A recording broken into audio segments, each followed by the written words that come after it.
Gracias a Dios por su palabra y la libertad que nosotros tenemos. La semana pasada estudiábamos un poco acerca de la reforma y veíamos que muchas personas habían muerto para que nosotros pudiéramos tener esto en nuestras manos. Muchas personas murieron, entregaron su vida para que nosotros tuviéramos la libertad hoy de poder estudiar la palabra de Dios. Amén. Así que hoy estamos agradecidos con esas personas que dieron su vida. Y ojalá que de igual manera nosotros también podamos dar nuestra vida en obediencia a Dios. Hoy vamos a estudiar un tema que tiene mucha discusión en el ámbito teológico y hay algunas personas que están a favor y otros en contra y otros le encuentran pues una interpretación, otros dicen que hay otra interpretación con respecto a eso, pero con mucho temor en mi corazón le dije al Señor, pues yo voy a compartir lo que está en tu palabra, Señor. Así que respáldame y tócame si en algo estoy equivocado, Señor, házmelo cambiar ahora para que la gente no piense de que, o para que la gente no se equivoque por causa mía. Pero estoy seguro de que el Señor puso eso ahí en su palabra y estoy seguro de que el Señor me escogió a mí desde antes de la fundación del mundo. Sin antes yo haber hecho algo bueno o malo, el Señor me había escogido. Y no solamente ha escogido personas aquí, sino que el Señor en esta oración que vamos a ver hoy, Él ora por aquellos que habían de ser salvos también en el futuro. Así que increíblemente el Señor intercedió ahí por sus discípulos, pero también dijo, no ruego solamente por estos, ruego por aquellos que van a creer por causa de estos que van a hablar. Así que bueno, antes de poder entrar de lleno a lo que es el mensaje, me gustaría comentarles un poco de mi historia. Mientras yo estudiaba la Biblia ahí en el seminario, yo conocí a la mujer más hermosa del mundo. Y esa me rompió el corazón de un flechazo y para siempre. Así que la vi y un sinnúmero de emociones vienen al corazón de una persona que conoce pues a quien va a ser su futura esposa o su futuro esposo. Así que yo cuando la miraba levitaba, prácticamente me levantaba así del suelo y decía wow, increíble. Era una emoción indescriptible en mi corazón, pues latía a 1000 por hora y pues en el seminario no teníamos muchas oportunidades de vernos. Había un lugar que se llamaba Koinonía, era donde nosotros podíamos reunirnos y estar ahí con otros amigos, pero fuera de ahí era prohibido estar con una muchacha. Así que ustedes saben dónde pasaba yo, ¿verdad? Yo pasaba en Koinonía, pero ahí parecía que trabajaba ahí. Pero por otro lado estaban las emociones contrarias, emociones que al saber de que habían posibilidades de que la relación no funcionara porque su familia no me conocía, ellos estaban preocupados por que un hondureño se iba a robar a su hija y pues no tenía ni un 5 en la bolsa. Ustedes saben, como estudiantes casi no hay dinero, pues no trabajan, están ahí con becas en la mayoría de los casos. Y también ella iba a graduar pronto y yo tenía 2 años más en la escuela. ¿Cómo íbamos a llevar la relación? Así que por un lado habían días donde yo estaba en la cima de mis emociones, sí, esto va a funcionar, esto es de Dios, el Señor la envió aquí. Y por otro lado me sentía allá en el valle de mis emociones, diciendo, puede ser que no funcione y me estoy emocionando de balde. Pero bueno, cuando nosotros leemos la Escritura, cuando nosotros estudiamos mucho la Biblia, van a haber días donde en nuestra vida nos sentimos así, con las emociones súper altas, diciendo, el Señor es mi fortaleza, el Señor está conmigo, yo siento que soy salvo. Pero por otro lado hay muchos que luchan y dicen, yo no estoy seguro si soy salvo, yo tengo este pecado, yo lucho con esto y yo no sé qué va a pasar con mi vida. Entonces así es la vida cristiana, un día estamos arriba, otro día estamos abajo, y más cuando nosotros estamos comenzando el camino de la vida cristiana, cuando no tenemos esa seguridad que nos da la palabra de Dios, estamos ahí pensando, ¿realmente soy salvo? ¿Realmente la Biblia habla de que yo puedo tener seguridad? Y de eso vamos a estar hablando. Realmente la Biblia habla de que nosotros estábamos perdidos. Romanos 3:23 dice, por cuanto todos pecaron, están destituidos de la gloria de Dios. Romanos 6:23 dice que la paga es muerte, la paga del pecado es muerte. Pero la segunda parte de ese versículo dice, mas la dádiva de Dios es vida eterna. Y luego dice, ¿en quién? En Cristo Jesús. Y vamos viendo versículos que dicen, estando ustedes muertos en sus delitos y pecados. Esa era nuestra condición. Y hay otros versículos que dicen, nadie puede venir a Cristo, al menos que el Padre le traiga. De tal manera que no es la obra del ser humano la que puede alcanzar a Dios. Es Dios viniendo a este mundo para rescatar a aquellas personas que estaban muertas. Y Dios vino, miró en el mundo, la suciedad, todo ese montón de huesos ahí, malolientes. Esa era nuestra condición, muertos en nuestros delitos y pecados. Y cuando estamos muertos ahí, el Señor decide escoger algunos para salvación. Y vamos a ver que eso no es una injusticia, sino que es injusticia el saber de que nosotros no hemos recibido lo que deberíamos recibir, sino que más bien Dios ha derramado su gracia sobre nosotros.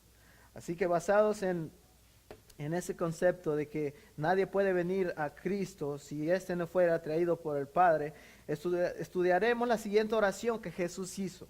Una oración dedicada a sus discípulos, a los que Él conoce. Una oración que marca una transición entre el ministerio de Jesús y el sufrimiento que Él iba a experimentar antes de ir a la cruz. Esa oración debe elevar nuestro ánimo, por lo cual cada palabra que Jesús expresa ahí está dirigida hacia sus hijos, los que Él conoce. Y vamos a ver qué fue lo que Jesús dijo en todos esos versículos. Si me acompaña ahí en Juan capítulo 17, vamos a leer los primeros 9 versículos y vamos a estar aprendiendo. Todos los que tienen Biblia, Juan capítulo 17, dice, estas cosas habló Jesús y levantando los ojos al cielo dijo, Padre, la hora ha llegado. Glorifica a tu Hijo para que también tu Hijo te glorifique a ti. Versículo 2.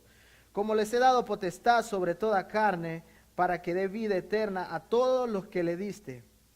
Y esta es la vida eterna, que te conozcan a ti, el único Dios verdadero, y a Jesucristo a quien has enviado. Yo te he glorificado en la tierra, he acabado la obra que me diste que hiciese. Ahora pues, Padre, glorifícame tú al lado tuyo, con aquella gloria que tuve contigo antes de que el mundo fuese. He manifestado tu nombre a los hombres que del mundo me diste. Tuyos eran y me los diste y han guardado tu palabra. Ahora han conocido que todas las cosas que me has dado proceden de ti, porque las palabras que me diste les he dado, y ellos las recibieron y han conocido verdaderamente que salí de ti, y han creído que tú me enviaste. Yo ruego por ellos, no ruego por el mundo, sino por los que me diste, porque tuyos son. Muy bien. Así que habiendo leído ese pasaje en el versículo 2, habla de que la autoridad que Cristo tiene sobre toda carne, sobre todo ser humano. Él es Dios y como todos sabemos, Dios es quien gobierna. Aunque veamos muchas cosas que pasan en el mundo, Dios no se mueve de su trono ni un centímetro. Así que en la parte 2 del versículo, en la parte B del versículo 2 dice que esa autoridad le fue dada para darles vida a todos los que el Padre le dio. Así que recuerden, ¿quién está haciendo la oración aquí? La oración la está haciendo Jesús. ¿A quién está siendo dirigida? Está siendo dirigida al Padre. ¿Cuándo la hace? Pues justamente en el momento que Jesús estaba a punto de ser arrestado y comenzar ahí sus sufrimientos hasta llegar a la cruz. Así que hay 2 frases ahí que se refiere a todo. Primero dice, toda carne, esto se refiere a toda la humanidad, pero luego dice todos los que me diste. Esto se refiere a aquellas personas escogidos, aquellos elegidos por Dios para salvación.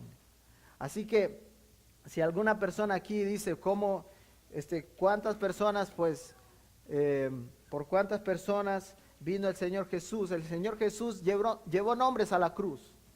Si tú crees que tú eres salvo, pues el Señor Jesús estaba llevando tu nombre allí en la cruz. Y Él pues ha determinado a quién va a salvar. Y el hecho de que tú te encuentres aquí en este día, posiblemente sea evidencia de que Él dijo, yo llevé su nombre a la cruz. Es increíble cuando nosotros vamos descubriendo que el Señor Jesús estaba cargando con todos mis pecados en ese momento, te das cuenta de el amor tan indescriptible que Él nos tiene a nosotros. Por eso Él nos llama sus hijos. Así que lo que observamos acá es una conversación íntima, una glorificación mutua entre las personas de la Trinidad. Es el Padre, es Dios, Jesús hablando con el Padre. Y luego él está diciendo, pues, hablando de las personas que el Padre le había dado al Hijo para salvación. Pero Él habla de la vida eterna también en uno de los versículos. Dice, y esta es la vida eterna, en el versículo 3, que te conozcan a ti, el único Dios verdadero. A la mayoría de las personas que yo evangelizo, les gusta el concepto de tener vida eterna. Porque ¿qué significa para nosotros, para la mayoría de las mentes, tener vida eterna? Significa que van a tener un lugar donde van a ir después de morir, pero no va a ser un lugar feo, va a ser un lugar bonito. Y lo que unos se imaginan, pues que van a ir al cielo, se imaginan que va a ser bonito, un paraíso donde pasa un río con aguas cristalinas. ¿Qué más se imaginan? No sé qué se imaginan ustedes, algunos quizás se imaginen estando acostados ahí en una hamaca con un agua de coco o una limonada. No sé, pero ahí dice que no vamos a tener necesidad de comida. Pero lo que el Señor Jesús está diciendo ahí, que la vida eterna es que conozcan a Jesús, que conozcan al Padre, que conozcan a ese Dios. Y cuando nosotros llegamos a conocer a Dios, no va a haber nada que te va a hacer falta en tu vida. Dice, esta es la vida eterna, que te conozcan a ti. Si usted piensa que el tener las mejores posesiones en este mundo es lo que más gozo puede traerle a su corazón, déjeme decirle que no. Porque cuando usted logre tener eso que siempre ha soñado, va a darse cuenta de que no era así. Que todavía sigue habiendo un vacío en su corazón que necesita ser llenado con Cristo. Así que cuando nosotros conocemos a Cristo, no importa si tenemos solamente $5 en la bolsa, el gozo que mora en nuestro corazón es increíble. Las ganas que nosotros tenemos por compartir de Cristo a otras personas es increíble, es algo que no podemos parar. Así que esa es la vida eterna, conocer a Cristo. Un día nosotros vamos a estar ahí adorándole frente a Él. Y posiblemente pues en ese momento que vamos a estar ahí no vamos a tener auto, no vamos a tener casa. Bueno, dice que hay moradas en el cielo, no sé cómo se va a representar eso allá en el cielo. Pero no vamos a tener todo este tipo de cosas materiales que llenan nuestro corazón. ¿Qué dice que vamos a estar haciendo? Adorando a Dios. Y eso va a ser algo que nosotros no podemos comparar con ninguna emoción que podamos sentir aquí en la tierra. Así que esa es la vida eterna, conocer a Cristo, que Cristo sea tu gozo. Y aunque la Biblia menciona cosas lindas acerca de los cielos y la nueva tierra, la vida eterna va más allá de un lugar lindo y de un lugar bonito. Tiene que ver con Dios en sí mismo. La eternidad tiene que ver con adoración a ese ser que lo merece todo. Y déjenme decirle que en ese momento vamos a estar junto con los ángeles glorificando a Dios. Pero no solamente eso, déjame decirte que la misión principal por la cual tú fuiste creado es para glorificar a Dios con tu vida. Eso es vida eterna. Disfrutar, glorificar a Dios con tu vida. Eso es la vida eterna. Que te conozcan a ti, dijo el Señor, Jesús. Eso nos da una idea de lo que significa disfrutar la vida eterna. Disfrutar la vida eterna va, más allá de disfrutar las cosas aquí de esta tierra, sino que va agarrado de la mano con glorificar totalmente a nuestro Dios. En los versículos 4 y el versículo 5, si va conmigo ahí en su Biblia, dice: ahora pues, Padre, glorifícame tú al lado tuyo, con aquella gloria que tuve contigo antes que el mundo fuese. Entonces nos muestra una conversación entre el Hijo y el Padre. Notamos ahí que hay una reciprocidad. El Hijo glorificando al Padre. Y Él le dice en el siguiente versículo que Él ha cumplido su propósito en la tierra.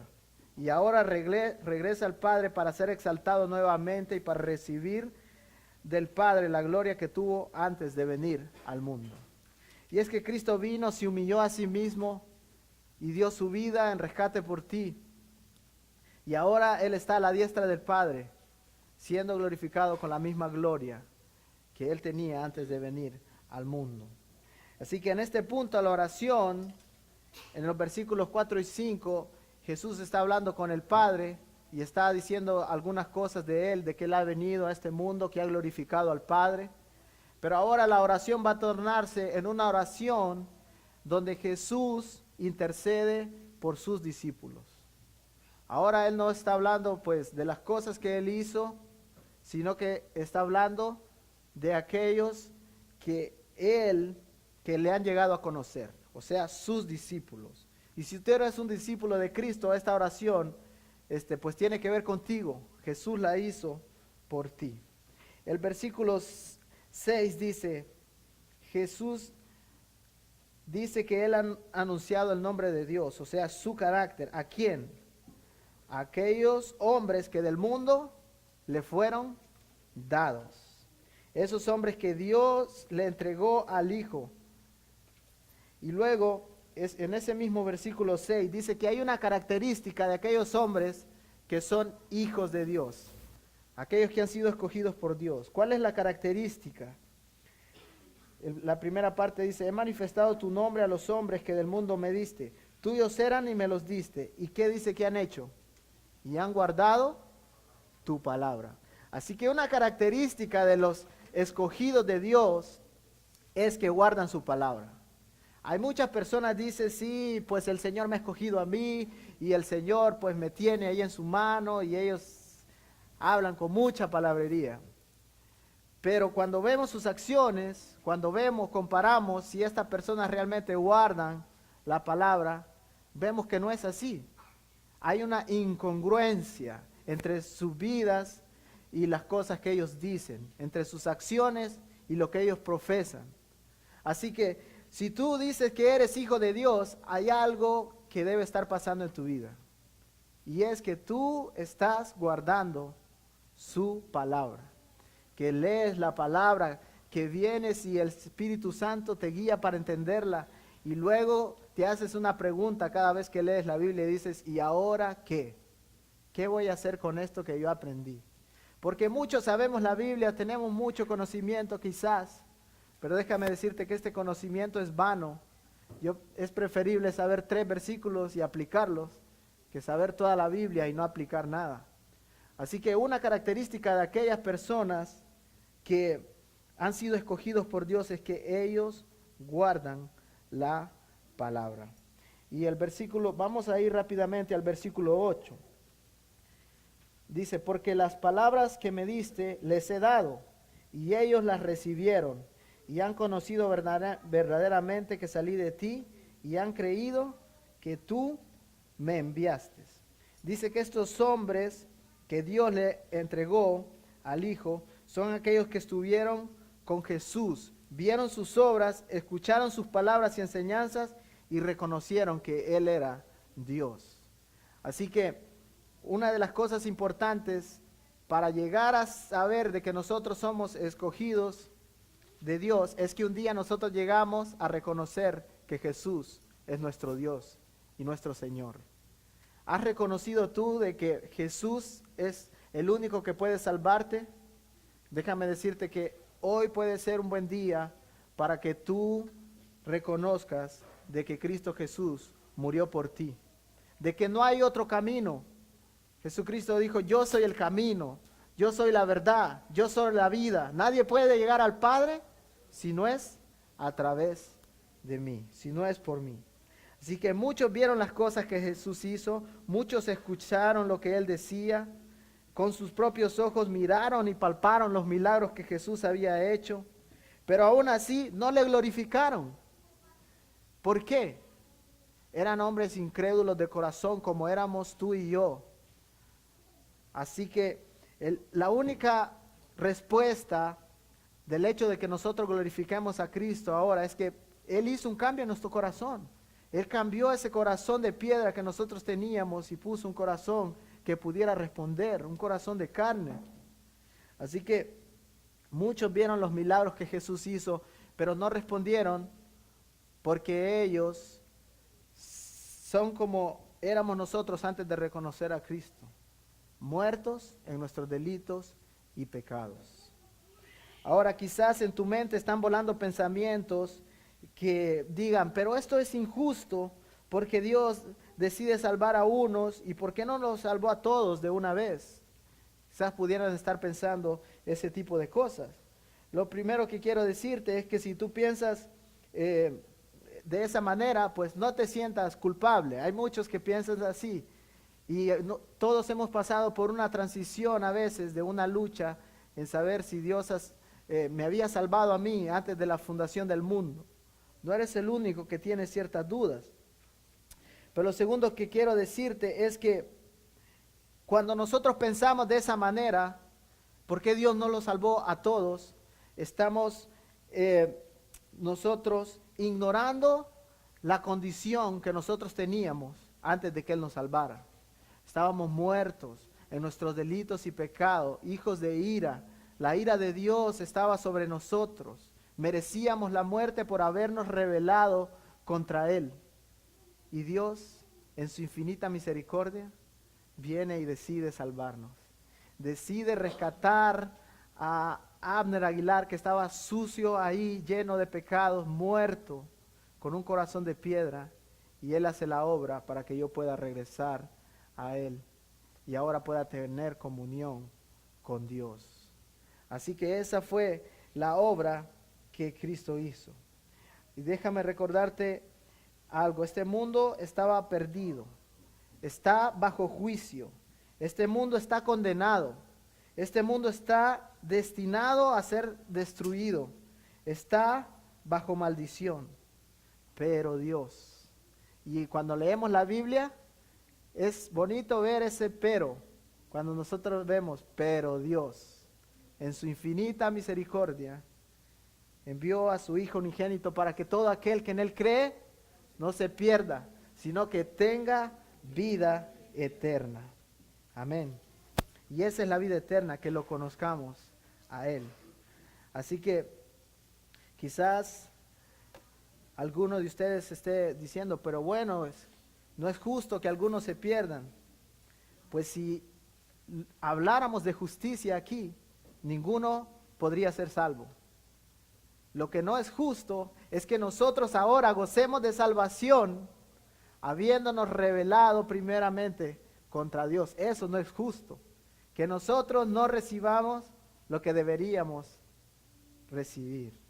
Eso no es justo, pero Dios. Y eso es grandioso. Cuando tú llegas a entender la condición que tú tenías antes de que Cristo te salvara, dirás, Señor, no tengo nada más que hacer que glorificarte a ti con toda mi vida y con todo lo que yo hago. Así que en el versículo 9 y el versículo 10, Jesús dice algo interesante. Dice, yo ruego por ellos. Luego dice, no ruego por el mundo, sino por lo que tú me diste, porque tuyos son. Luego dice el versículo 10, y todo lo mío es tuyo, y lo tuyo es mío, y he sido glorificado en ellos. ¿Qué dice ahí? Que aquellos que Dios ha escogido a través de Cristo Jesús, glorifican su nombre. Dice, he sido glorificado en ellos. La característica de una persona que es salva es que glorifica constantemente a su Señor. Constantemente está exaltando el nombre de Cristo. Así que Jesús intercede por los suyos, Él ora por sus hijos, por sus discípulos. Dice, yo no ruego por el mundo entero, yo ruego por los que Dios ha escogido, porque esos son sus hijos. Ahora, hay un concepto, el universalismo dice que todos van a ser salvos. No importa, dice, ellos toman esa frase que todos los caminos llevan a Roma, ellos lo toman y dicen, pues todos los caminos llevan a Dios. No importa, tú puedes ser bueno, tú puedes seguir cualquier religión y tú vas a ser salvo. Pero la verdad es que no. Jesucristo mismo lo dijo, yo soy el camino. Pues nadie puede tener paz con Dios si no es a través de Cristo Jesús. Porque el problema es a quien tú has ofendido. Has ofendido a Dios. Si tú ofendes a un niño, quizás pues no vas a tener muchas razones para disculparte con ese niño, aunque deberías hacerlo. Pero si ofendes a Dios, imagínate, ese es el problema. Si tú ofendas a un rey, si tú ofendes a un presidente, entonces eso te va a contar como algo más grave que si tú ofendes a alguien de ahí, de dentro de tu familia. Quizás si ofendes a alguien en tu familia no vas a ir a la cárcel, pero si ofendes a un rey, a un presidente, quizás sí. Entonces el problema que nosotros tenemos es que nosotros nos rebelamos contra Dios. Nosotros ofendimos a Dios. Nosotros desde el momento que nacimos teníamos pecado. Desde que teníamos 5 años mentíamos. Aquellos que se robaban el dinero de las tortillas pecaron en ese momento. ¿Y quién les enseñó? Su naturaleza pecaminosa. Así que esa era nuestra condición. Pero dice que cuando nosotros reconocemos que somos salvos por medio de Cristo, nuestra vida va a glorificarle a Él. Así que déjame hacerte una pregunta. ¿Qué glorifica más a Dios? Si yo tengo aquí 10 personas adorando a Dios, todos juntos, se va a ver bonito, ¿verdad? Pero imagínate que yo tengo 10,000 personas adorando a Dios en este lado. Para ti, ¿qué glorificará más a Dios? Si todos tienen un corazón sincero, ¿verdad? Pues el mayor número de personas que está glorificando a Dios, eso le da más honra a Dios. Así que, interesante pensar de esa manera, de que Dios ha decidido salvar personas de toda lengua, de toda tribu y de toda nación, y que ahí están esas personas listas para recibir el mensaje. Así como nosotros un día lo recibimos por una persona que Dios usó, hay personas allá a tu alrededor que están listas para recibir el mensaje, personas que Dios ha escogido, personas por las cuales Jesús derramó su sangre, y tú eres el instrumento que Dios quiere usar, que Dios ha decidido usar para que ellos lleguen a conocerle. ¿Por qué Dios no puso pues ahí en medio de todo el planeta una trompeta gigante que pudiera anunciar todo el mensaje del evangelio y que todos pudieran escuchar? Dios tiene sus métodos, y el método que Dios ha decidido usar eres tú. Hay personas a las cuales yo no puedo llegar, pero tú sí puedes llegar con el mensaje de Cristo, con el mensaje de salvación. ¿Qué vas a hacer con la responsabilidad que Dios te ha dado de llevar el evangelio? Así que lleva más gloria a Dios cuando hay más personas que le glorifican. Entonces nosotros deberíamos de estar constantemente buscando la gloria de Dios, hablando de Cristo, sin temor a ser rechazado, porque lo que hemos estado estudiando es que Dios ya escogió personas para salvación. Dice, yo los escogí, el Padre me los dio. Si el Padre ya se los dio, eso se va a cumplir, porque se va a cumplir. Entonces nuestra misión debería ser estar hablando a otras personas de Dios. Así que a mí no me corresponde, como líder de esta iglesia, comenzar a ver y decir, este es salvo, este no, este es salvo, este no. porque ese es trabajo de Dios. El Señor conoce a los suyos, dice la palabra de Dios. Pero eso sí, la palabra de Dios habla de que por los frutos conoceremos. Los frutos nos dan una luz de las personas que son salvas. De tal manera que cuando yo miro a una persona que no quiere cambiar su vida, que no quiere cambiar a una vida de obediencia, eso me lleva a mí a pensar y decir, ¿realmente esta persona será escogido de Dios? ¿Será salvo? Porque el discípulo, el verdadero discípulo es aquel que ve su condición, sabe que necesita a Cristo y después dice, necesito hacer estos cambios en mi vida. Y los verdaderos discípulos son aquellos que glorifican a Dios con su vida. Así que hay una manera que Jesús habló de cómo nosotros podemos ser santificados. Y el versículo 17 dice lo siguiente.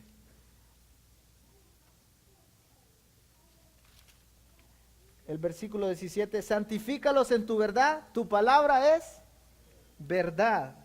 O sea que la manera en que nosotros, una de las maneras en que nosotros podemos ser santificados es a través de la palabra de Dios. Y hay diferentes maneras de escuchar la palabra de Dios, ¿sí o no? Pues a algunos de ustedes no les gusta mucho leer, pero déjenme decirles que deben leer, ¿ok? Quizás a algunos se les hace más fácil escuchar sermones, y eso está bien.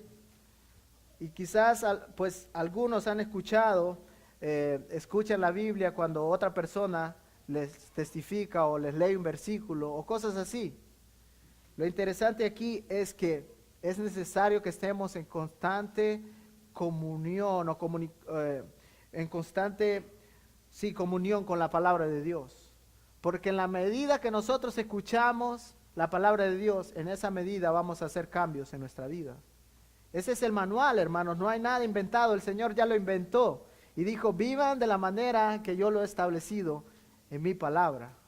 Así que nosotros necesitamos la palabra, porque la palabra de Dios, cuando nosotros, es como cuando alguien tiene algo malo dentro de su cuerpo, descubren un tumor y tienen que sacarlo y viene el doctor y hace una abertura y él tiene que hacerlo cuidadosamente para no dañar todos los otros órganos y después lo opera, sacan eso, tiene un momento de recuperación y plum, se acabó el problema. Así es la palabra de Dios, dice que entra en nuestra vida hasta partir las coyunturas y los tuétanos, discierne los pensamientos y las intenciones del corazón para sacar aquellas cosas malas que hay en nuestra vida y darnos sanación en nuestra vida espiritual. Hay muchas cosas de las cuales nosotros pudiéramos estar hablando en este capítulo, pero me gustaría recalcar algunas. Y el versículo 18 dice algo que me gusta mucho. Dice, como tú me enviaste al mundo, así yo los he enviado. Y yo quiero decirle a aquellas personas que tienen miedo de compartir su fe, no vas solo. El Espíritu Santo está contigo. Y déjame decirte que cuando tú vas a compartir con otra persona, no vas por una idea que se te ocurrió, vas por un mandato que el Señor te dio y vas con la autoridad que Él te ha dado para que tú hables de Él. Y cuando tú hablas, después el trabajo es del Señor. Tú hablas la palabra y Dios va a cambiar el corazón. Hay un testimonio muy lindo, dice que Spurgeon, uno de los grandes predicadores, este hombre predicaba muy lindo y muchas personas quedaron asombradas de la manera en que él compartía la palabra. Pero cuando tú vas a ver su testimonio, tú ves cómo él se convirtió. Dice que un día él pasando, él era una persona que no creía en Dios, pero un día pasando ahí por una iglesia, decidió entrar. Y cuando este hombre entró, dice que había un predicador que no tenía tanta habilidad para hablar, pero abrió la Biblia, dice, y comenzó a hablar y mencionó un versículo. Y cuando ese hombre que estaba ahí predicando sin la habilidad para hacerlo, sin mucho conocimiento de las Escrituras, pero cuando Spurgeon escuchó a este hombre, algo pasó en su corazón, algo empezó a cambiar.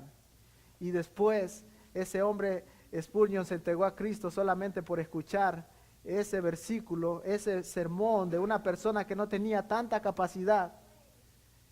Y después llegó a transformar muchas personas el mensaje de Spurgeon. Ahora, ¿tú crees que no tienes la habilidad? Déjame decirte, aunque la tuvieras, no es la habilidad que tú tienes para compartir. Es el poder de la palabra de Dios que transforma el corazón. Así que deberíamos agarrar esa responsabilidad, leer la palabra y dice aquí, como tú me enviaste al mundo, así yo los he enviado al mundo. ¿Cuál es la conclusión para nosotros? Dios, Jesús, tú me enviaste, ahora no voy a parar. Voy a compartir con todas aquellas personas que son influencia que tú has puesto en mi vida. Y lo increíble cuando el Señor escoge a una persona es que no vamos a perdernos nunca. El Señor ha prometido que estaremos con Él, estaremos con Él. Ten la seguridad de que Él va a guardar tu camino en la vida cristiana hasta el momento en que tú partas de este mundo, porque Él lo ha prometido.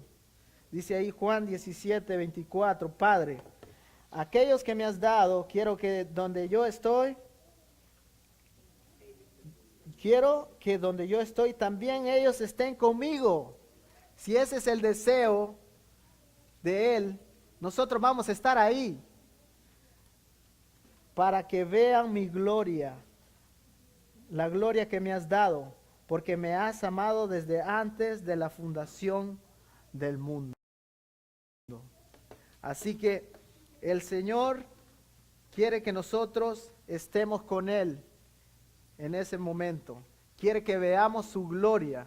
Y esto es algo que no fue un invento que surgió hace algunos años.